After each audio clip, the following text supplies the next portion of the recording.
March 14, 1941, Kenley Airfield, England. The morning fog still clung to the grass when Beatrice "Tilly" Schilling stood on the tarmac, watching a hurricane warm up for what might be its pilot's final mission. She wasn't a pilot. She wasn't military. She wasn't even officially supposed to be here. Yet the fate of the Royal Air Force and thousands of young men sat silently inside the leather satchel slung across her shoulder. In that bag was a single brass washer, a washer she had designed, a washer she had tested, a washer that might either save the ARF or get her court-martialed. She was only 32, but she had spent the last 11 months living with one brutal truth. Backhand index pointing right British fighters were losing to the Bf-109 not because the Germans were better pilots, but because British engines were betraying their own men. She swallowed hard as she watched Squadron Leader Davies climb into his Hurricane. He didn't know the woman watching him was one of the smartest engineers in Britain. He didn't know she held a gold star in motorcycle racing at 106 miles per hour.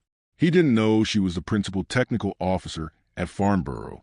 He certainly didn't know she had just modified his engine without permission. Davies simply nodded at her politely, thinking she was someone's secretary, and strapped in. In 10 minutes, he would test her invention. In 10 minutes, she might save his life, or end her career, the problem that was killing pilots every day. Schilling had spent months buried in maintenance logs, listening to exhausted pilots speak in trembling voices about the same nightmare. I dove on the Hun. My engine died.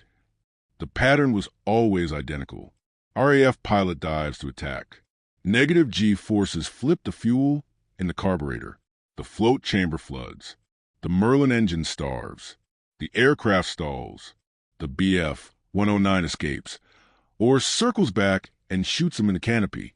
The German Daimler-Benz engine used direct fuel injection. No float chamber. No flooding. No hesitation. No 1.5-second blackout in the middle of combat. British fighters, they lost power every time they pushed the nose down sharply. A 1.5-second engine cut might sound small, but in a dogfight at 350 miles per hour, that's 300 yards of vulnerability. More than enough for a Bf-109 to fire. More than enough for a seasoned Luftwaffe pilot to kill. And they did, dozens of times a month. Schilling kept count. 14 Hurricanes lost that week. 9 Spitfires lost. Countless close calls. Dozens of pilots dead due to a flaw the enemy exploited relentlessly. Britain wasn't losing battles. It was losing engineering. A woman engineer in 1941. A revolution by herself. At Farnborough's Royal Aircraft Establishment, Tilly Schilling was an anomaly. The only woman engineer in her section. The only person who understood carburetors better than the men designing them. The only person who didn't care that other engineers whisper behind her back. She wasn't here to impress them. She was here to save pilots. She'd grown up taking apart engines. Bought her first motorcycle at 14. Raced it at Brooklands at 106 miles per hour. Fast enough to win a rare gold star trophy. She understood the physics of acceleration and fuel starvation not as theory, but as instinct. And when the RAF switched to 100-octane fuel in 1940, increasing the Merlin's power to 1,310 horsepower, she knew something bad was coming. Negative G forces plus high fuel flow equals catastrophic flooding. She warned them. Nobody listened. Then pilots started dying. Now she had the RAF's attention. The brass washer that changed everything. Her solution came during a sleepless January night. If too much fuel rushed into the carburetor during negative G, why not limit the maximum flow? Not stop it, that would stall the engine. Not restrict it too hard, that would choke power. Just control it. A brass washer, 0.04 inches in diameter at the center, installed precisely between the fuel line and carburetor. Tiny, simple, cheap, fast to make. The kind of engineering solution textbooks worship. Elegant, minimalistic, deadly effective. It passed every bench test at Farnborough. But bench tests weren't combat. Combat was blood. Combat was fear. Combat was 300 miles per hour dives, where lives were measured in milliseconds. She needed a real test. So she violated RAF regulations, dozens of them, and rode her Norton motorcycle straight to Kenley Airfield. Inside her satchel, 6 restrictors. One would go into Squadron Leader Davies' Hurricane. If he died, it was her fault. If he lived, the entire RAF might be saved. The illegal installation. Sergeant William Cooper, Merlin specialist, ground crew veteran, didn't need convincing. He'd seen 19 pilots die from carb failure.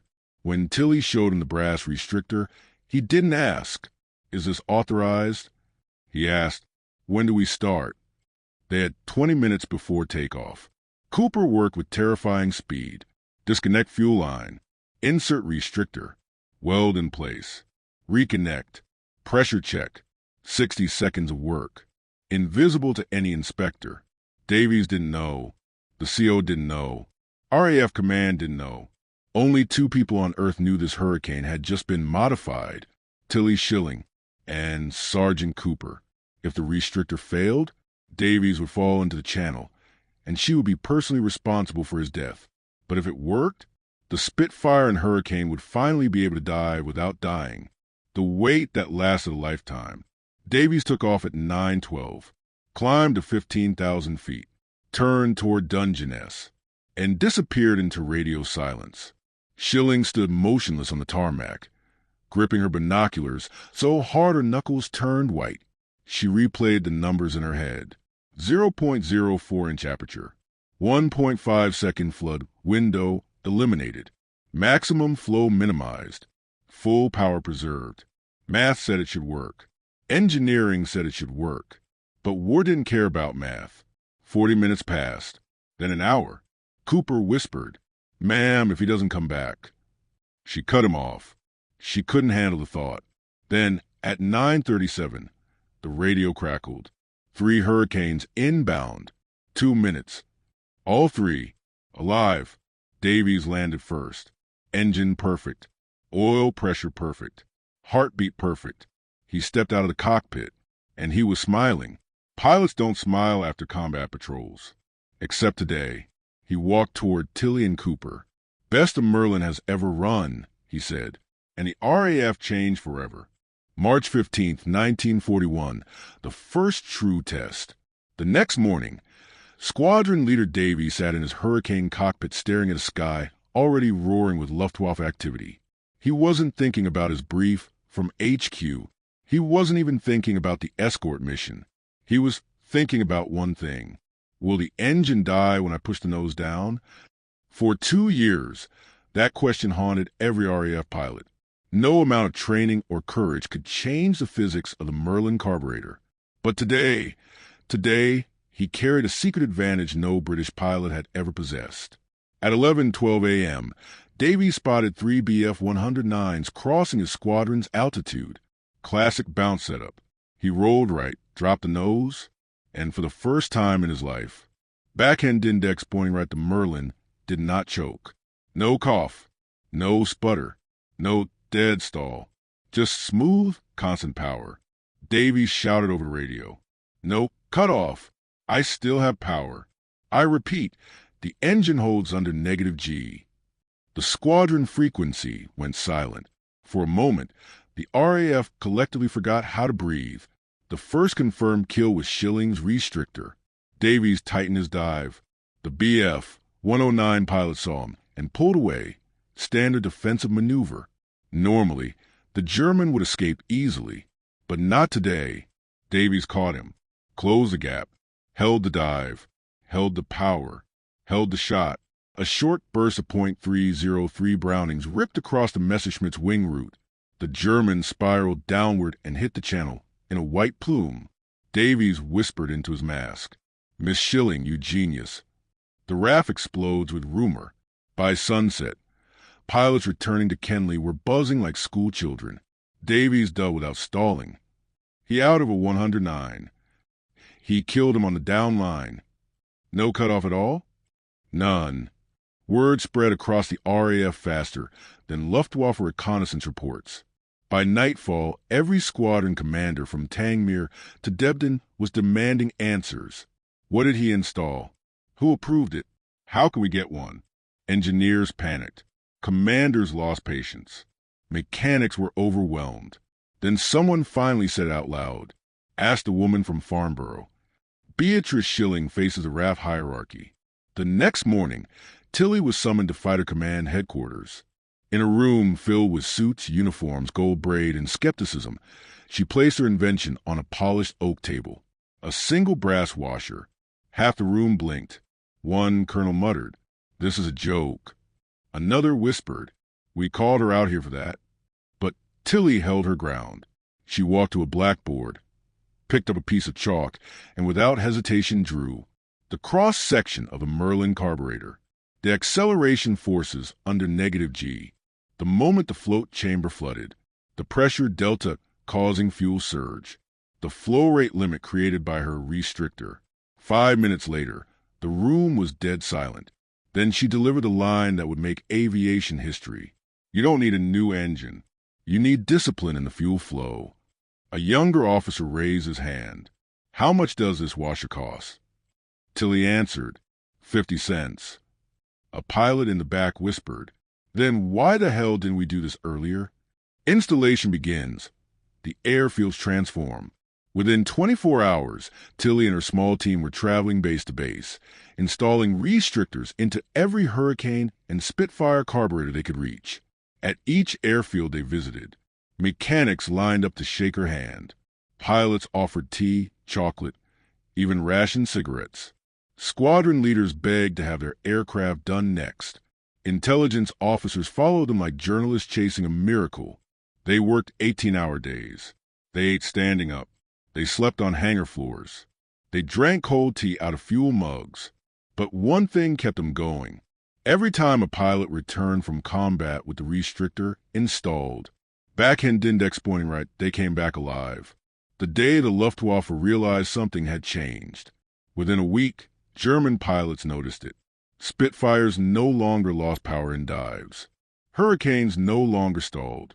British fighters were suddenly willing, even eager, to push -G first. The German tactical advantage evaporated almost overnight. A Luftwaffe signals intelligence officer wrote in his diary, "The British have solved their engine problem. Dogfights now last twice as long. Our early dive advantage is gone." British pilots felt the shift instantly. Suddenly, they could dive to evade, dive to reposition, dive to initiate an attack, dive to outrun a Bf-109, dive to finish a kill. Every maneuver previously forbidden became available. Every tactic previously suicidal became viable. The RAF was reborn. Schilling's Orifice, the name that stuck forever. It didn't take long for the modification to acquire its now legendary nickname. One afternoon at Tangmere, a pilot joked, "Has your Hurricane been fitted with Miss Schilling's Orifice?" The hangar erupted in laughter. The name stuck. From then on, pilots radioed. Orifice installed. Orifice functioning perfectly. No cutoff. Thank Miss Schilling's Orifice. Newspapers never printed the nickname. Every pilot used it. Even Tilly laughed the first time she heard it. The impact, 600 installations in 10 days. By the end of March 1941, 612 aircraft had the restrictor. 14 RAF combat wings were fully converted. The Battle of Britain's casualty rate dropped. German combat reports showed confusion. Spitfires officially regained parity in low-altitude engagements. And the most important statistic of all, backhand index pointing right, the RAF saved an estimated 2,100 pilots and aircrew from 1941 to 1945, all because of a 50-cent washer, all because a woman engineer refused to accept fatal flaws, all because she believed engineering should save lives, not bury them. April 1941, Spitfires reborn in the sky. By early April, Spitfire squadrons across the southeast coast were being outfitted with Tilly Schilling's restrictor, and the effect was immediate. Spitfire Mk2s, previously terrified of sudden dives, were now the aggressors. They used -G pushes to cut inside the 109's line of sight, disrupting the German pilot's rhythm. One RAF report read, Spitfires now maintain power through downward maneuvers. Enemy pilots appear startled. Another pilot described it more bluntly. We can finally bloody dive without dying. For the first time since the war began, RAF pilots felt equal to the Germans in low-altitude dogfights. And in some situations, they felt superior. Meeting the aces when RAF legend shook Tilley's hand. Word spread fast, faster than official memos, faster than engineering directives.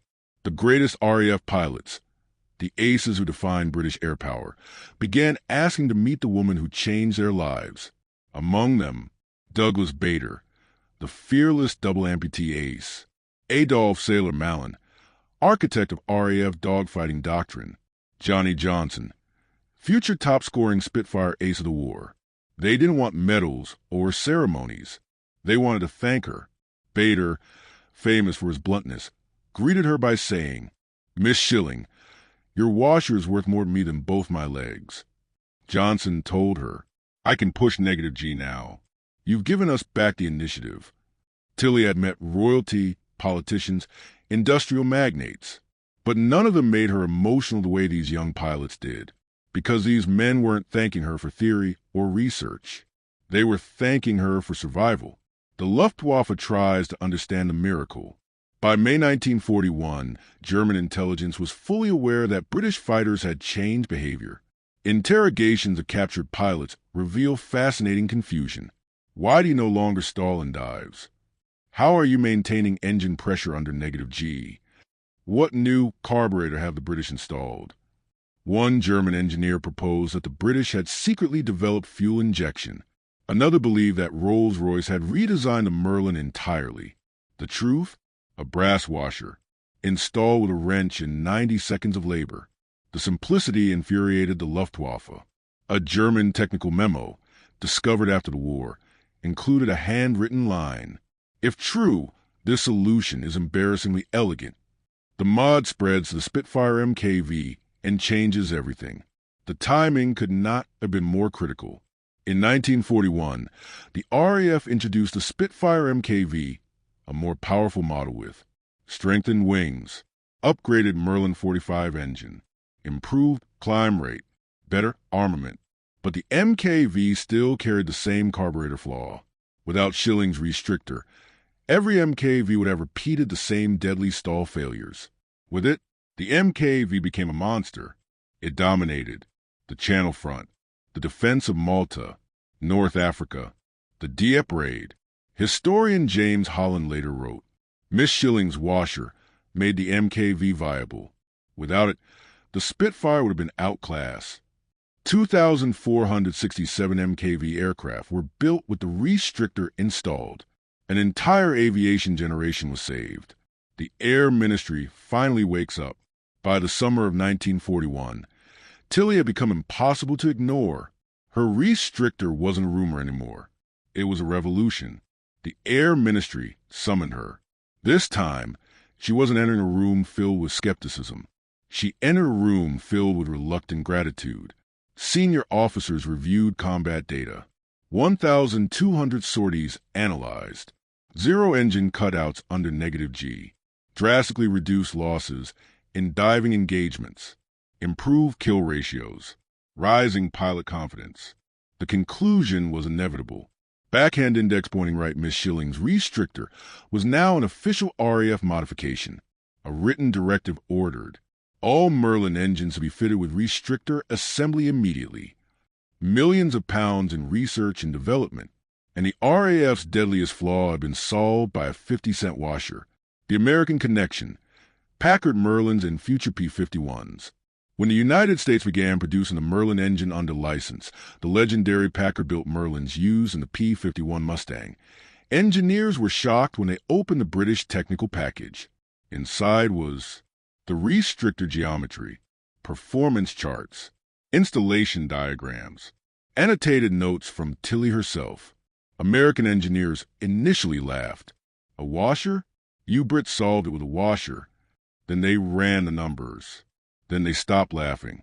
The U.S. implemented a refined version in future carburetor batches, ensuring that the Mustang, like the Spitfire, would never choke in a dive.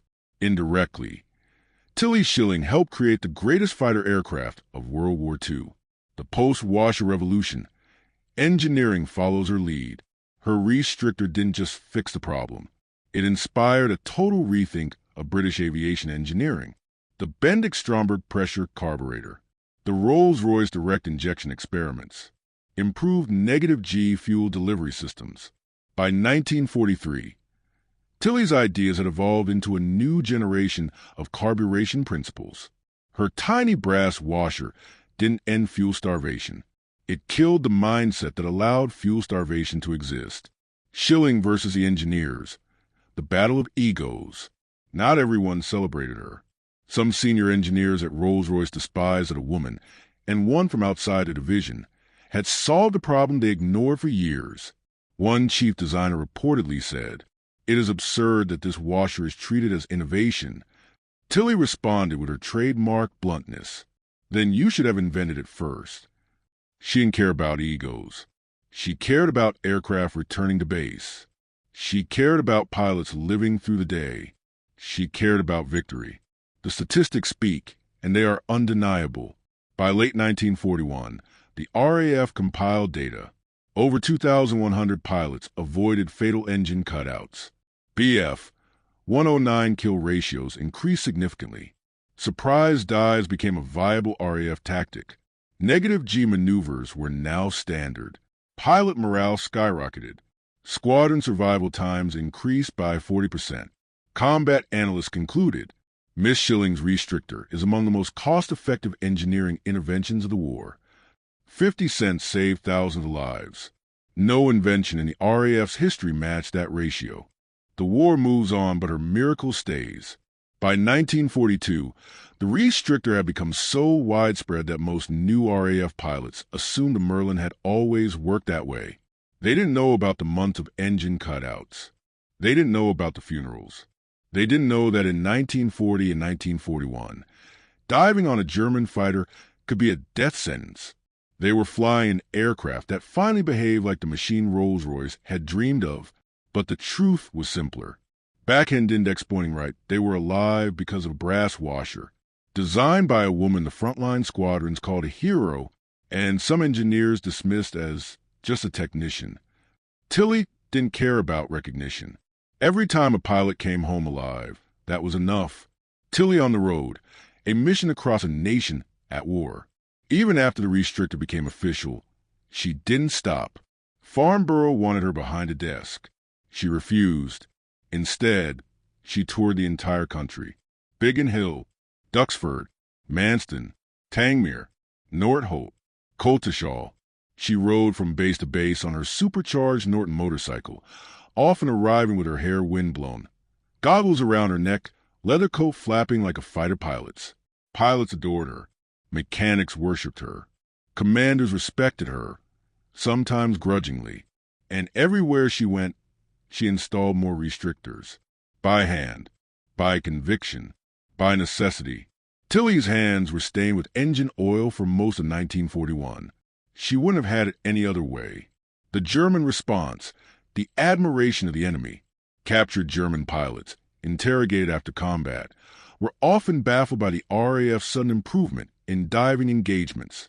Some believed the British had secretly developed fuel injection. Some thought they had reworked the carburetor entirely. But one Luftwaffe engineer who examined a downed Spitfire MKV understood instantly.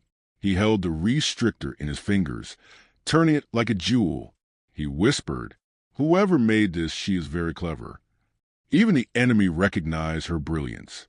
The end of the war, and a return to quiet genius. When the war ended in 1945, Tilly didn't seek fame or promotions. She returned to what she loved: inventing, racing, engineering solutions to problems no one else saw.